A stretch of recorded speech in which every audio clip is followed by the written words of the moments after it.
ما بين المصلحة الشخصية والمصلحة العامة خيط رفيع دائما ما ينقطع على أيدي الكثير من المسؤولين الذين يغلبون حاجياتهم الخاصة على متطلبات المواطنين، فكان لزاما البحث عن أسلوب جديد وطرق قانونية للتغلب على ذلك من خلال السعي لإصدار تشريع معالجة تضارب المصالح للحد من الفساد.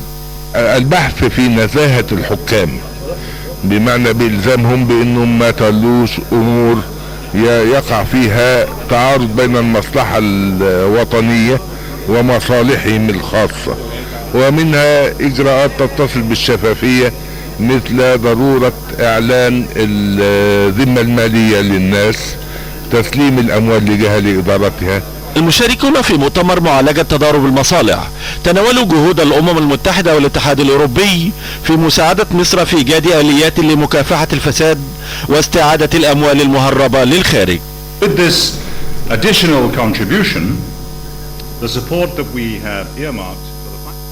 نساعد مصر في استرداد أموالها ونبذل قصارى جهدنا في هذه العملية الصعبة، وهذا سيضيف لمصر 3 مليارات يورو، وذلك يستلزم أحكاما قضائية. وقد جمد الاتحاد الأوروبي منذ يومين أموال الرئيس السابق وأسرته وأركان نظامه. Corruption prevents economic prosperity. قانون تضارب المصالح سيعمل على نشر العدل بالمصالح الحكومية وتحقيق المساواة والازدهار الاقتصادي، وعلى المواطن دور في الإبلاغ عن الفساد. المؤتمر شهد توقيع اتفاقية لتخصيص أموال إضافية لجهود استرداد الأموال المهربة من مصر. من هذا كله محاولة تعديل القرار الأوروبي بأن أوروبا تقدم هي المعلومات وتحاول هي من تلقاء ذاتها إذا ثبت لها أن هناك مال حرام في حوزة مسؤول مصري، ما تنتظرش إجراءاتنا القضائية تقول لنا خذوا هذا مال حرام، تبادر هي برد الأموال نسميها المسروقة. القضاء على الفساد من خلال إصدار قانون تضارب المصالح في الفترة القادمة خطوة هامة على طريق تحقيق الشفافية والعدل والمساواة بين كافة المواطنين في الحقوق والواجبات. عهد صبحي، التلفزيون المصري.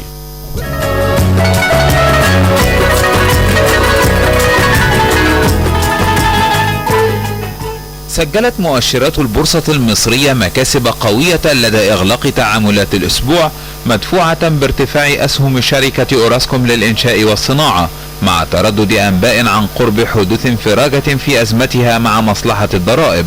وحقق رأس المال السوقي لأسهم الشركات المقيدة بالسوق مكاسب بلغت 3 مليارات جنيه، مسجلا 361 مليارا و500 مليون جنيه، بينما بلغ حجم التداول الكلي 680 مليونا و500 ألف جنيه.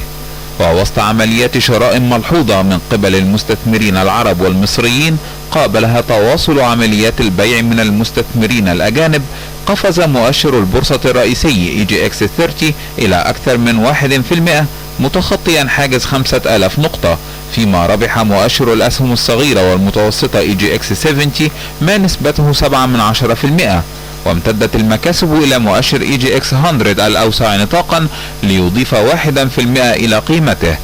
أما على صعيد القطاعات فقد قاد سهم أوراسكوم للإنشاء نشاط السوق مقتربا من مستوى 240 جنيها مرة أخرى، كما أظهرت المؤشرات الأولية موافقة ما يقرب من 90% من حملة الأسهم على بيع أسهم البنك الأهلي سوسيتي جنرال، الأمر الذي ساعد في تحسن أداء السيولة بالسوق، خاصة في ظل التوقعات بإعادة ضخ جزء كبير من قيمة الصفقة البالغة 17 مليار جنيه بالبورصة مرة أخرى، خاصة أسهم القطاع المصرفي.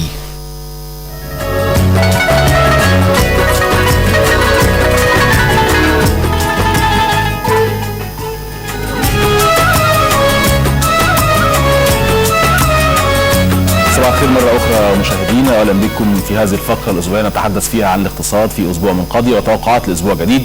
زي ما شفنا تقرير البورصة عندنا ارتفاع طفيف في EGX 30 أو المؤشر الرئيسي البورصة المصرية. رأس المال السوقي ارتفع 169 مليون، طبعا بعد 3 أسابيع من الانخفاض في رأس المال السوقي.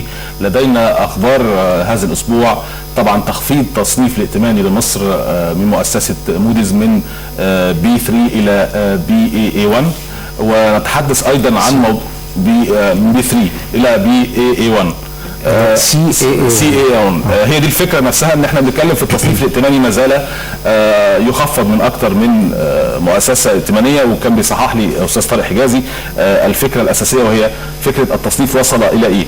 طبعا معنى كده ان احنا هنشوف كمان من المتوقع، طبعا احنا ما نتمناش ده، لكن من المتوقع نشوف ستاندرد اند بورز، وكمان نلاقي فيتش كمان بتخفض التصنيف الائتماني، وده تصنيف بيتخفض عشان مشكله السندات، وايضا مشكله عدم الاستقرار وعدم القدره على السداد. هناك ايضا اخبار بالنسبه لرفع سعر الفائده بالنسبه للبنك المركزي، وكمان اقرار مشروع سكوك، وايضا اللائحه التنفيذيه التي صدرت الاسبوع الماضي. الحوار هياخدنا لكل هذه الموضوعات. نبدا من بتعريف ضيوفي هنا في الاستوديو. ابدا من على يميني الاستاذ طارق حجازي الخبير المالي. صباح الخير استاذ. اهلا وسهلا. صباح الفل. وايضا معي الاستاذ كمال محجوب رئيس مجلس اداره مؤسسه دار المعارف ومجله اكتوبر. صباح الخير يا فندم. صباح الخير. طيب نبدا بايه؟ انا يمكن عاوز ابدا بفكره اولا، رغم ان راس المال السوق ارتفع بشكل بسيط هذا الاسبوع، ولكن على الاقل احنا شفنا يمكن بارقه امل. بارقه امل رغم طبعا في اول اسبوع السوق بلغه البورصجيه يقول خد على دماغه بفكره التحافظ على اموال 23 رجل اعمال، وطبعا اتشال عنهم التحافظ في نهايه الاسبوع. لكن الفكره نفسها، احنا كدوله بنحاول نجيب استثمار اجنبي من الخارج، بنحاول نجيب شركات عالميه، لكن عندنا مشكله ان احنا اولا بنخون رجال الاعمال المصريين، بنقفل الشركات المصريه، عندنا تعثر في مصانع وشركات كتير، ما عندناش سياسات اقتصاديه واضحه للتصالح مع رجال الاعمال في هذا الموضوع. شايف ان ده مناخ اقتصادي جيد؟ بسم الله الرحمن الرحيم. الحقيقه انا مش شايف طبعا ان ده مناسب، او المناخ مناسب لمثل هذه القرارات. نمرة واحد مش توقيتها. نمرة اتنين ما ينفعش ان انا زي ما حضرتك قلت ان 23 هم 21 رجل اعمال بحجم 20 مليار جنيه استثمارات، حجم اسر ومصانع اللي هو بيستثمروا فيها في مصر باستثمار مباشر. بعيدا عن الحجم، هي عموما الرساله هي ما انا جاي لحضرتك. يعني اولا هي الحجم، احنا بنتكلم على 20 مليار متقسمه، يمكن 50% منها استثمار غير مباشر في البورصه، و50% في استثمارات مباشره في مصانع. النهارده انا لما بتهم 21 او رساله الى كل رجال الاعمال، حتى اللي ما تمش اتهامه، انا بشوف ان ده خلي بالك انت الدور عليك جاي. الحقيقه الوقت مش مناسب ابدا ان احنا يبقى في اتهام لهذه الفئه من المجتمع، حتى لو هم اخطاوا. بالمناسبه قد يكون هناك بعض الاتفاقيات او بعض يعني يكون هناك عمليه وديه، انما ما شهرش بيهم، وتاني يوم النيابه العامه تلغي هذا القرار. هذا الحقيقه انا بشوف ان ده يعني هيسيب تاثير سلبي جدا، مش على المستثمرين بس، لا على حتى المستثمر المرتقب اللي انا كنت بفكر ان انا او بسعى ان انا اجيبه مصر. ودي رساله وصلت من احد المستثمرين الاجانب وحتى من عده مؤسسات دوليه. ازاي انتوا بتدوروا على مستثمرين اجانب او استثمار داخل مصر؟ ازاي اذا كانوا انتوا بتطردوا المستثمرين الوطنيين؟ بالظبط. هي دي الفكره، يعني دي الرساله اللي وصلت بعد التحفظ. انا مش شايف بارقه امل زي ما حضرتك بتقول ان بدايه الاسبوع. احنا الاسبوع الحقيقه يعني اداء هذا الاسبوع هو مؤشر على الاداء الحكومي، او يعني نقول معبر عن الاداء الحكومي. التذبذب في اتخاذ القرار، الغاء القرار تاني يوم، يعني هناك مفيش سياسه واضحه، ولا هناك نقول اتجاه عام من الدوله او من الحكومه الحاليه. شفنا الضرائب على شركه اوراسكوم للانشاء، وكل يوم يطلع لنا تصريح سواء من هنا من مصلحه الضرائب او من الشركه. هنا بدانا يعني نصل الى اتفاق، ومصلحه الضرائب تقول لا لم نصل الى الحقيقه. يعني هناك ذبذبه في اتخاذ القرار. نمره اثنين، لو شفنا مصلحه الضرائب لما تفرض ضرائب على التعاملات على البورصه، ضريبه دمغه، وضريبه على الاصدارات الجديده، وضريبه على التوزيعات النقديه، انا بشوف المناخ مش مناخ استثمار. يعني استاذ محمود، يبدو ان هناك، يعني انا بيوصل لي كمستثمر عادي. زميلي محمد المغربي في المقدمه كان بيتحدث عن موضوع ثاني وهو ساعه الارض، ولكن هو اشار الى فكره الاداره. احنا ما عندناش الان الاداره، بمعنى انا دلوقتي اي مستثمر عاوز يجي مصر بيدور على السياسات الماليه والنقديه، بيدور على قوانين العماله، بيدور على ثبات التشريعات، بيدور على الحوافز الاقتصاديه. انا مش مديله الباكج او الحزمه دي، انا هو مش فاهمها. هل انا ممكن دلوقتي ادخل استثمر ففلوسي تتحجز على اساس ان انا عملت حاجه غلط لمجرد من غير قوانين من غير اي حاجه، او يتم تامين فلوسي؟ فالخوف ده بيؤدي ان انا ما يجيش مستثمر جديد. ده انت عارف حضرتك حتى القرار اللي كان يعتبر ايجابي في بدايه الاسبوع يوم الاحد الماضي، البنك المركزي بيعلن عن يعني تعديل مساله تحويل الاموال بالنسبه للمستثمرين، خصوصا اللي هي موجوده في البورصه سواء اسهم او اوراق ماليه سندات. هذا القرار انا بشوف برضه ان توقيته اضر بالسوق، لان هو صحيح هو قرار ممكن جدا يعني يعطي ايحاء او يعني رساله للمستثمر اطمن لو عايز فلوسك خدها، احنا يعني في احتياطي كفايه، يعني قد تكون رساله ايجابيه، ولكن بمجرد ما يعني تم تنفيذ هذا القرار يوم الاحد لقينا مبيعات من الاجانب عشان يخرجوا، الناس كانت محبوسه مش عارفه تخرج وبدات تخرج بعد استغلال هذا القرار. يفهم هذا القرار او شكل هذا القرار او توقيت هذا القرار على انه قرار ازمه، يبقى انت عندك ازمه بالظبط. يعني هي دي الفكره، لازم تبقى انت قوي حتى في اصدار القرار، وصحيح وتوقيت وقرار قوي، لكن هل دلوقتي احنا تاخرنا فيه؟ يعني كان المفروض يتعمل من شهرين او 3 بالظبط، ما يبقاش عندي الاحتياطي عمال بينزل. طب انا شايف استاذ كمال اتفضل. شايف لا اولا انا بالنسبه لموضوع قرار تحويل الاموال الاليه دي، الاليه دي مطبقه من زمان جدا، انا 2003 لا مطبقه من زمان وهي وبتستخدم. هو المشكله في التداول الاعلامي للاسف، ان دلوقتي لما يكون في واحد انا يعني المتهم بريء حتى تثبت ادانته، لما اكون انا في واحد معين ببحث حالته لا يتعين ان انا اعول هذا البحث، واخد حضرتك انها معناها اتهام موجه له، واخد حضرتك وان خلاص الدنيا هتبوظ. ليه؟ ما هو عندنا جهه معينه بتتحرى وجهه ثانيه بتصدر القرار بالاتهام. جهه اللي بتصدر القرار بالاتهام ده اللي بتصدر القرار بعدم الاتهام. النيابه العامه بتقول لك لا، واخد حضرتك. المشكله كلها في التناول الاعلامي، سواء من جانب الجهه اللي بتتخذ هذا الخطوات بيتسرب بيانات اعلاميه، واخد حضرتك، وتتناول بتناول خاطئ، واخد حضرتك. بالنسبه للآلية ولا بالنسبه لرجال الاعمال؟ بالنسبه لكله، احنا بنتكلم على الحتتين اللي اتكلمنا عنهم. الحتتين اللي اتكلم عنهم الاستاذ طارق، نمره واحد موضوع الآلية. الآلية دي لما نيجي نتكلم عن الآلية نقول الآلية دي مطبقه ومفعله، لما نتكلم عنها ما اقولش والله الا نص كوبايه فاضي، لا، الآلية مطبقه ومفعله واي حد بياخد فلوسه، واحنا بنأكد على هذا الموضوع، ما نقولش بدايه تطبيق الآلية. ليه؟ لان الآلية مطبقه، وانا كنت في القطاع المصرفي وكنت في سوق المال قبل ما يعني هنا كنت واخد مع حضرتك، فانا عارف انا كنت بطبق الآلية دي من زمان قوي، من غير اعلان ومن غير ضجه ومن غير اي حاجه، وطبقت في ايام الثوره، لدرجه ان احنا كنا بنقول ان الحكومه كان عليها انها تترك حريه لارتفاع سعر الصرف حتى لا يستنزف الاحتياطي. لان احنا المشكله كلها في الآلية دي كلها، انا لا اعمل عمليه تامين لسعر الصرف، انما اعمل عمليه تامين للخروج والدخول الاموال، وهذا متفق عليه تماما في كل العالم. انا لا اؤمن سعر الصرف، ان انا اؤمن ان واحد دخل فلوسه وحولها لجنيه مصري وتعامل في البورصه يخرج بيها ان شاء الله، يخرج بيها كسبان نتيجه سعر الصرف او خسران نتيجه سعر الصرف. فهذه الآلية موجوده في سوق المال، هو سهوله التخارج من وهذا موجود على فكره من زمان قوي، موجود من زمان. طبعا ده مع دي نمره واحد. نمره اثنين، هناك يعني انا ممكن يفحص حالتي كراجل مسؤول او اي حد يفحص، انما لما يعني ايه يجي اللي بيفحص حالتي يروح مسرب لوسائل الاعلام، وسائل الاعلام تضخم الموضوع، يبقى اذا انا بهد الكلام بتاعي. احنا بنحاول مع هنا دلوقتي في هذا اللقاء احنا نحط الامور في نصابها. طيب الجزئيه الخاصه برفع اسعار الفايده بتاعه البنك المركزي، الفكره نفسها ان البنوك رفعت اسعار الفايده فعلا من شهرين، يعني القرار ده يعتبر مكمل وليس هو قرار جديد.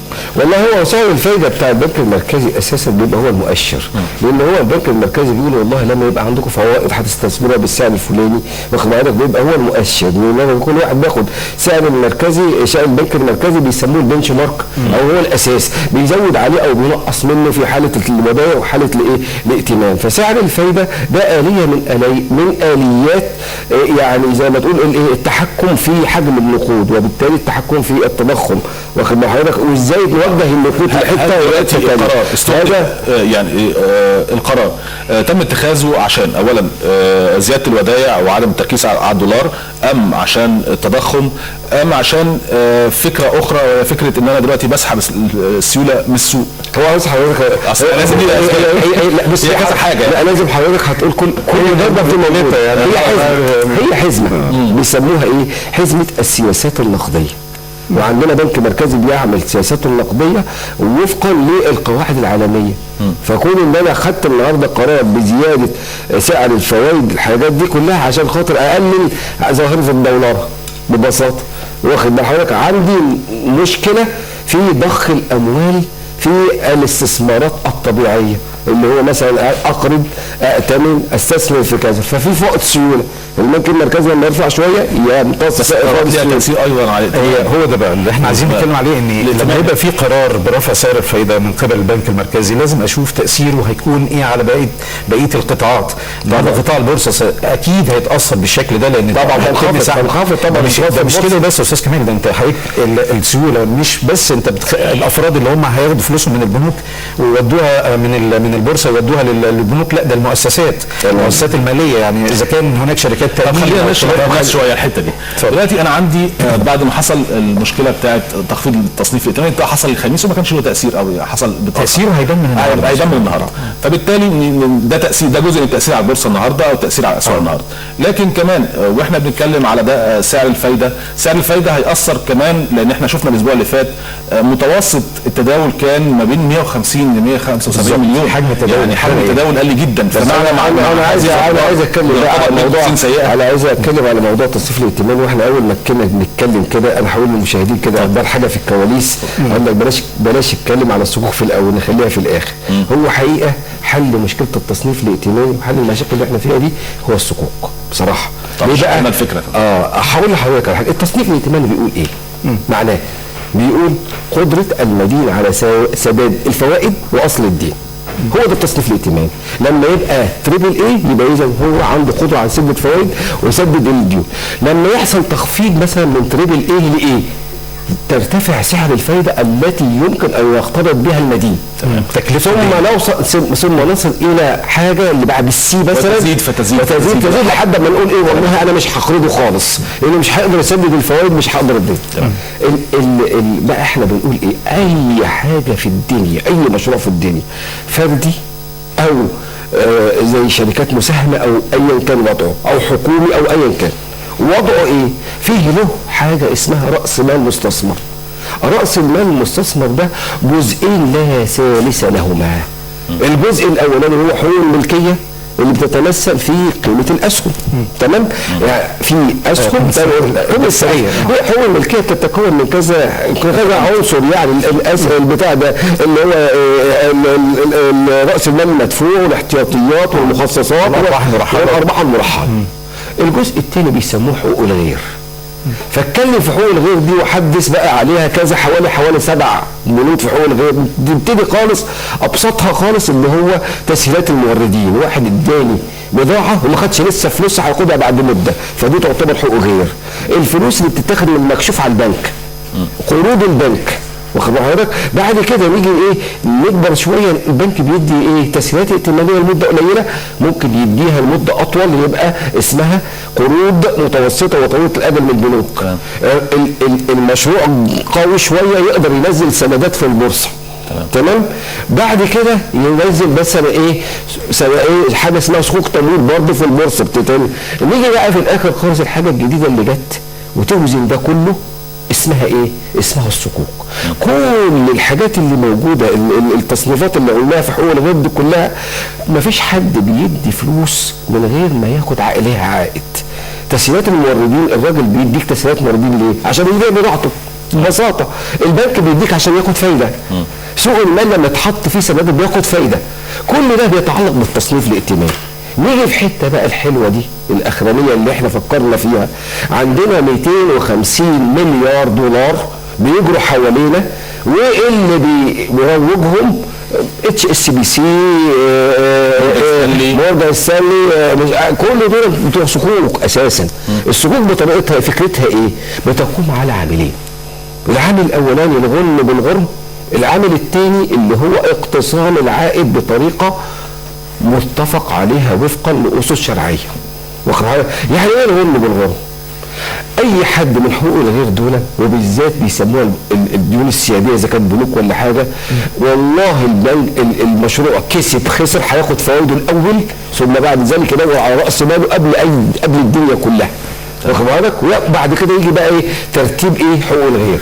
نيجي الصكوك ليها حاجه غريبه قوي، حاجه يعني ممتازه، يقول لك ايه والله لو خسر المشروع انا هخسر معاك. واخد بالك؟ وفقا للعقد اللي ما بينه وما بين المشروع. دي نمره واحد. نمره اثنين بيقول ايه؟ هو ما بياخد عائد، ما بياخدش عائد منصوب على راس المال المودع، لا ده بياخد عائد منصوب على الربح، منسوب الى الربح. يعني ايه منسوب للربح؟ قال لك كل الصكوك اللي مشيت في العالم كلها تقريبا كان عائد على الصكوك، اصحاب الصكوك نفسهم بياخدوا قد ايه؟ بياخدوا في حوالي 20% تقريبا من قيمه الربح، وال80% بتظل الايه؟ لاصحاب المشروع. اذا انا ما عنديش ضغط على المشروع ولا على التصريف الائتماني، في نفس الوقت عندي فلوس بتخش باجل معين، بتخش لمده 5 سنين 15 سنه 20 سنه وبترجع تاني. طيب احنا دلوقتي بنتكلم في الصكوك بقى لغايه اخر الحلقه وهنفتح حواليها الحوار، لكن احنا معانا اتصال تليفوني هخلصه وهنرجع نتكلم لا على التصنيف الائتماني مش عايزين نعديه بسهوله لان تاثيره يعني. معانا اولا استاذ خالد من السعوديه، اتفضل استاذ خالد. الو اهلا بيك حضرتك معانا. الو اتفضل. صباح الخير يا فندم. صباح الخير. احنا عايزين ارد على ضيفك الكريم عشان هو رفع سعر الفايده يا فندم. ليه يا فندم هو رفع سعر الفايده ليه؟ رفع سعر الفايده لان الناس متخوفه وتاخد فلوسها من البنوك يا فندم.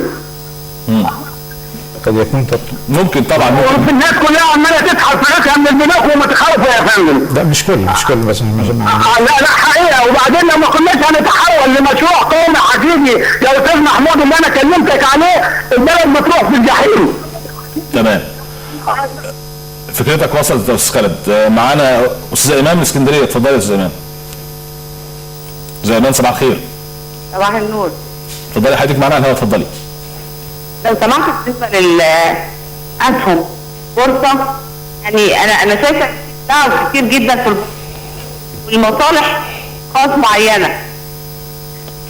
يعني نائب رئيس هيئه الاستثمار ده انسان في كل الغزل والنسيج تلاقيه متواجد في الاداره.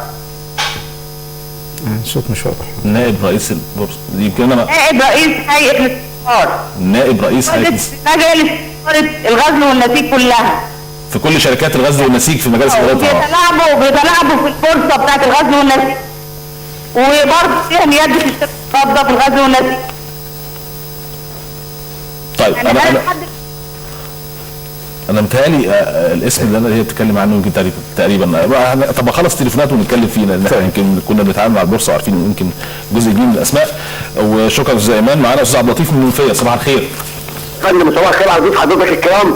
انا ليه سؤال بس، بنسمع ان في حجم تداول النهارده 3 مليار 4 مليار 5 مليار في البورصه، هل بيبقى ده حجم تداول طبيعي ولا على نسبه معينه من اسهم شركه معينه مثلا ولتكن 100,000 سهم تداول منها 100 سهم بس، فبينضرب القيمه بتاع السهم اللي تداولت اليوم مثلا او في الحاضر في نسبه الاسهم، يبقى هل تداول حقيقي ولا تداول اسمي يعني؟ ساعات بيبقى صفقات استاذ عبد اللطيف. الحاجه الثانيه يا فندم بعد اذن سعادتك، الناس بتتساءل في الشارع، احنا كلنا عارفين ان كان في فساد في النظام السابق وفي مشاكل لا حصر لها، ولكن كان عندنا ما يقارب من 40 مليار جنيه احتياطي نقدي. النهارده النظام بنقول مش فاسد والنظام منتخب من الشعب. طب ازاي يعني احتياطي النقد النهارده يكاد يصل الى يعني الصفر، واحنا بنقول ان مفيش فساد، يبقى المشكله فين عشان الناس تفهم. تمام.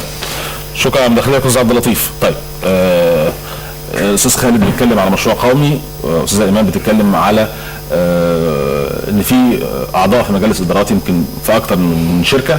استاذ عبد اللطيف بيتكلم على فكره ساعات بيبقى بنشوف مثلا قيمه تداول 3 مليار، طبعا ده بقاله كتير ما حصلش. ده يعني من ده بقاله 2005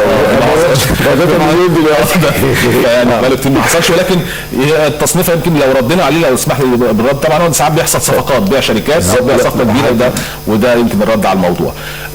نرجع لموضوعنا وموضوع حضرتك بتتكلم في التصنيف. قبل هنرجع للصكوك ارد على كمال، مش هرد طبعا لان انا في مداخلات صغيره. اتفضل. انا بس يعني يمكن هكمل على اللي قاله الاستاذ كمال. الحقيقه ان تاثير هو يمكن يتكلم من الجانب المصرفي، انا عايز اتكلم على تاثير التخفيض التصنيف الائتماني الى الدرجه اللي احنا شفناها اللي هي يعني سي دبل تريبل اي 1.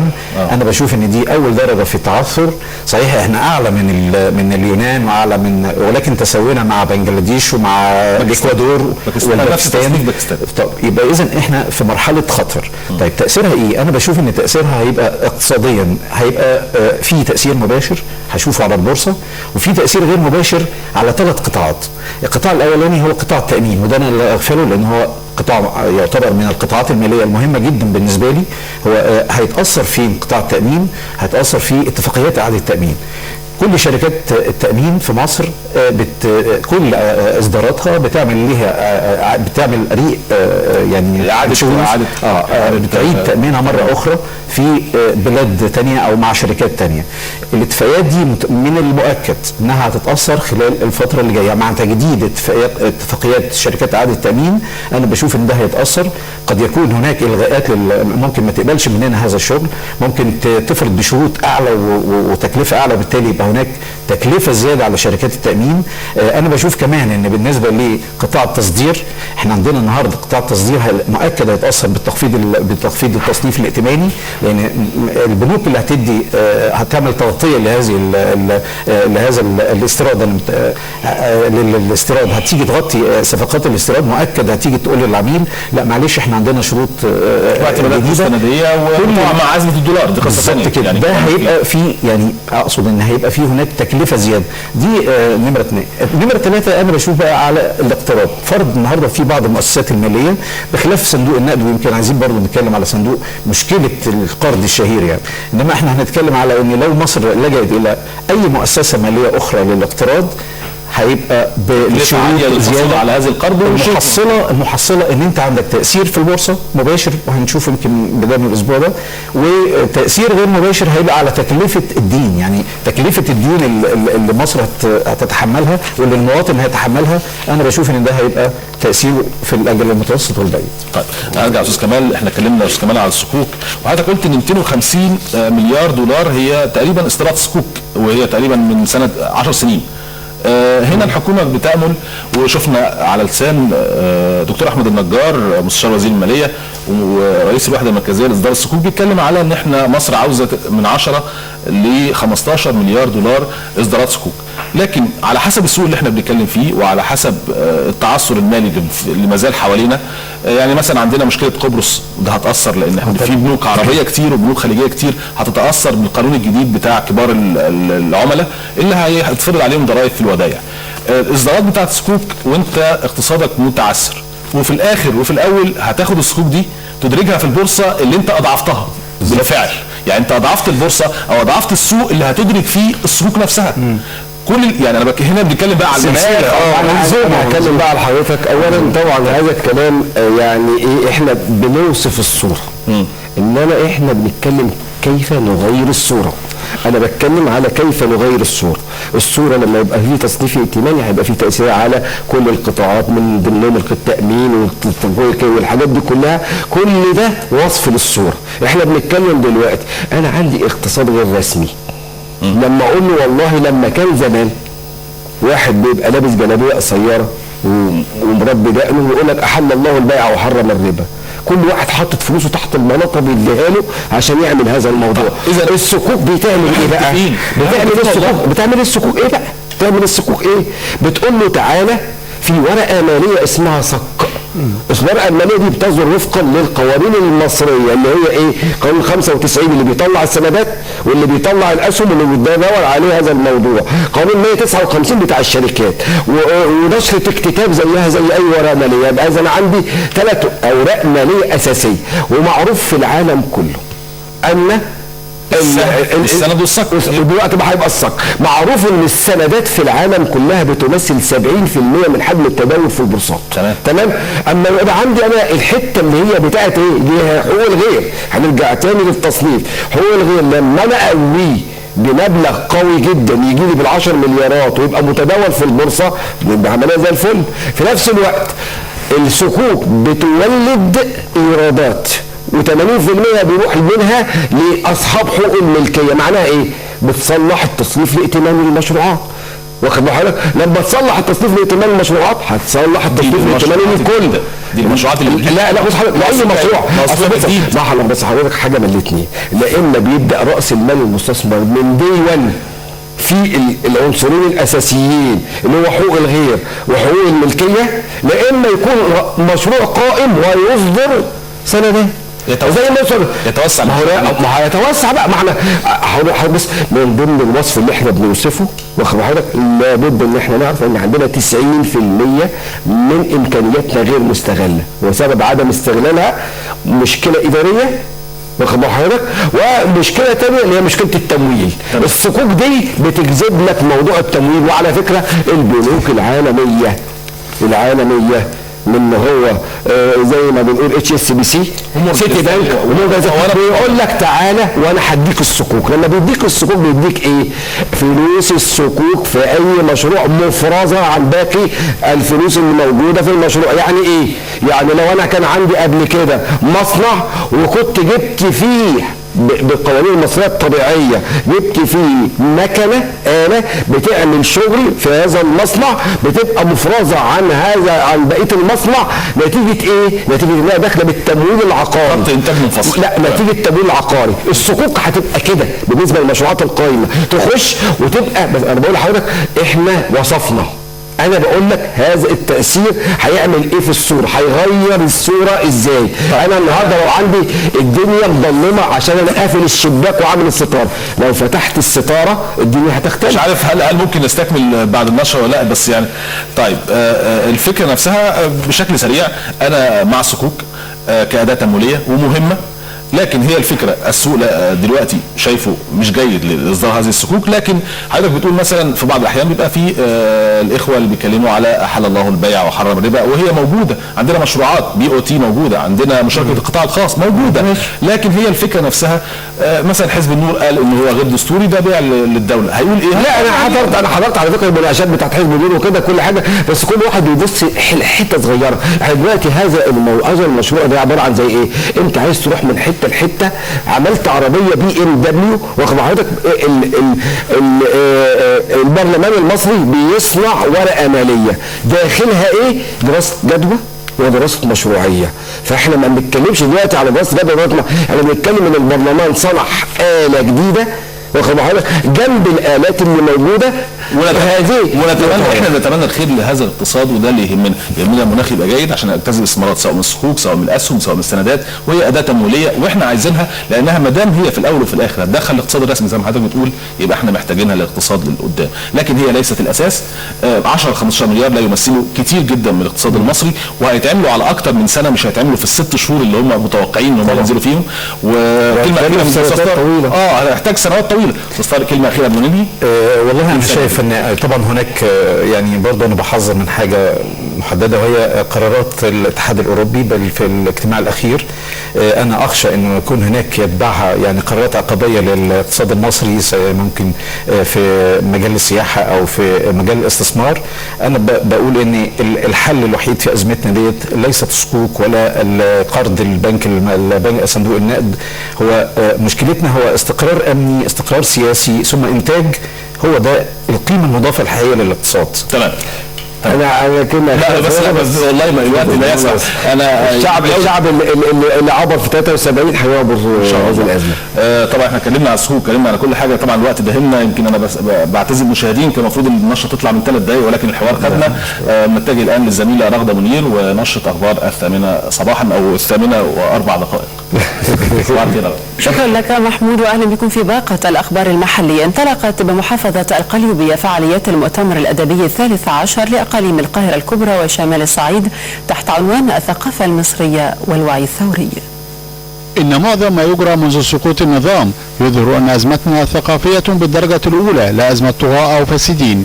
فهناك الكثير من الأحداث والسلوكيات المختلفة التي جعلتنا نشعر بأن الثورة أكبر من ثقافة البعض وقدرته على استيعابها والسير بها في مسارها الصحيح ونقلها من الانفعالية إلى النهضوية. احنا محتاجين ان احنا نتواصل مع الناس، محتاجين ان احنا نتكلم نفس لغتهم. المشكلة ان النخبة اللغة بتاعتها متعالية، لغة غير مفهومة. عشان كده مفيش تواصل ما بين النخبة والجماهير. احنا محتاجين علشان يكون في وعي ثوري حقيقي دائرته يعني تتسع لتشمل أكبر قطاعات من الجماهير الشعب المصري. محتاجين من هذه النخبة أن تتكلم لغة يفهمها الناس. فالأدب الصادق دائما ما يشعل طاقة النور، وللثقافة دور هام في كشف الواقع واتخاذ الموقف الصحيح نحو توجيه هذا الواقع إلى تغييره وتحقيقه وسيادة القيم التي نادت بها ثورة 25 من يناير، والتي يرى بعض المراقبين أنها ما زالت تبحث عن وسيلة لتحقيقها. الثورة أفرزت نماذج من دول، أفرزت ناس جداد وأصوات جديدة، وبتحاول فعلا تنزل للناس، وبتلاقي المجاميع دي بتلف الوطن في كل الفعاليات اللي ممكن نكون بنعملها أو غيرنا بيعملها كمان. طريق الثورة شاق وطويل، وكل يوم يكشف لنا أقنعة زائفة ووجوه متلونة. هذا ما عبر عنه معرض الصور الذي يقيم على هامش المؤتمر. بننتهز كل فرصة عشان نبث الوعي التراثي والوعي الفني اللي بيحاولوا الناس يطمسوه في هذه الفترة. فطبعا مفيش أحلى من الكوكبة الجميلة الجماعة الأدبيين أساتذة التنوير اللي احنا موجودين معهم دلوقتي، بيحيوا الأدب واحنا كمان الفن من ناحية واحدة من ناحية تانية. ويا رب كده يديم بس الروح الجميلة كده دي لمصر، وما تطمس هذه المعالم اللي احنا بنفتخر بيها بمصريتنا باستمرار. إذا كانت ثورة 25 من يناير كان قد عبر عنها الكثيرون من الأدباء، إلا أنها ستظل مصدرا لإلهام الكثير من الأجيال القادمة. تمر مصر بأحداث انقسام تفرض واقع من التحدي أمام النخبة لفهم التجارب، لاستنساخ فكر ينهض بتلك الأحداث الثورية وينقلها من الانفعالية إلى النهضوية. سيد زيد، التلفزيون المصري.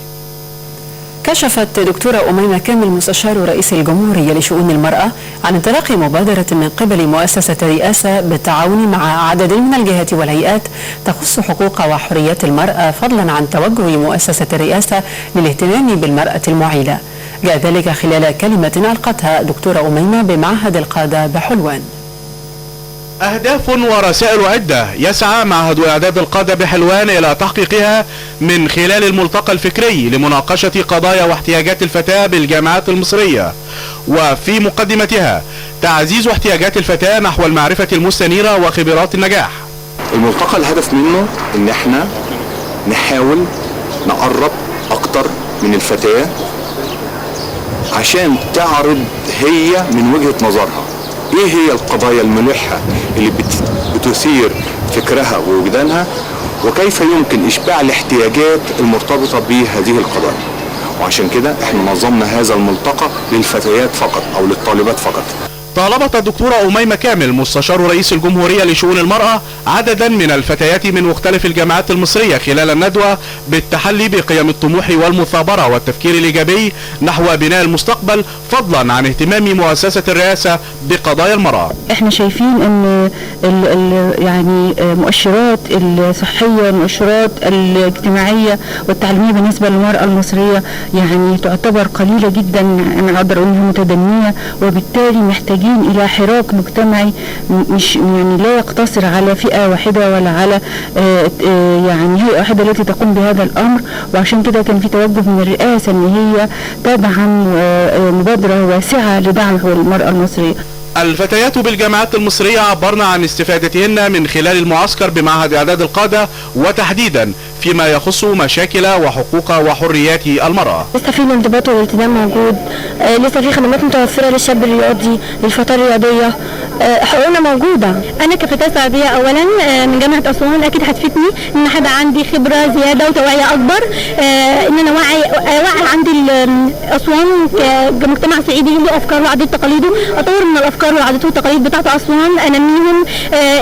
في عادات وتقاليد موروثة عندنا غلط، أحاول أطورها، أحاول أوريهم الصح من الغلط. الملتقى الفكري لمناقشة قضايا واحتياجات الفتاة بالجامعات المصرية يأتي بالتزامن مع انطلاق مبادرة من قبل مؤسسة الرئاسة بالتعاون مع عدد من الجهات المعنية بالاهتمام بالمرأة. من معهد إعداد القادة بحلوان، محمد عبد الصبور للتلفزيون المصري. وإلى أخبار المحافظات ونبدأها من مدينة الغردقة، حيث أكد اللواء سامي عبد المنعم مدير مطار الغردقة الدولي أن المطار استقبل أمس السبت 11,500 سائح أقلتهم 80 طائرة. وأضاف عبد المنعم أنه رغم الأحداث التي تشهدها البلاد إلا أن معدل رحلات الوصول للطيران الدولي منتظم حتى